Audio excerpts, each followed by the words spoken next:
अथ नवग्रह कवचम्। शिरो मे पातु मार्तण्डो कपालं रोहिणीपतिः। मुखमङ्गारकः पातु कण्ठश्च शशिनन्दनः।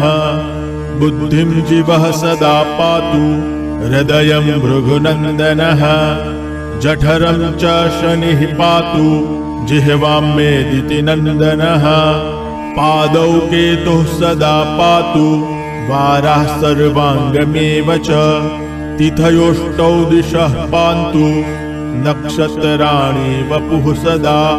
अंसौ राशिः सदा पातु योगाश्च स्थैर्यमेव च। गुह्यं लिङ्गं सदा पान्तु सर्वे ग्रहाः शुभप्रदाः। अणिमादीनि सर्वाणि लभते यः पठेद् ध्रुवम्। एतां रक्षां पठेद् यस्तु भक्त्या स प्रयतः सुधिः। स चिरायुः सुखी पुत्री रणे च विजयी भवेत्। अपुत्रो लभते पुत्रं धनार्थी धनमाप्नुयात्। दारार्थी लभते भार्यां सुरूपां सुमनोहरां।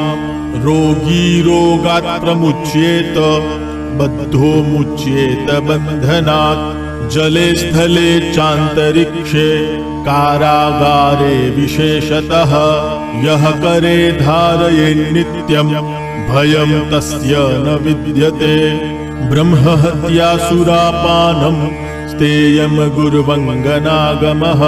सर्वपापैः प्रमुच्येत कवचस्य च धारणात्। नारी वामभुजे धृत्वा सुखैश्वर्य समन्विता। काकवन्ध्या जन्मवन्ध्या मृतवत्सा च या भवेत्। बहवः पत्या जीववत्सा कवचस्य प्रसादतः। इति ग्रहयामले उत्तरखण्डे नवग्रह कवचम् समाप्तम्।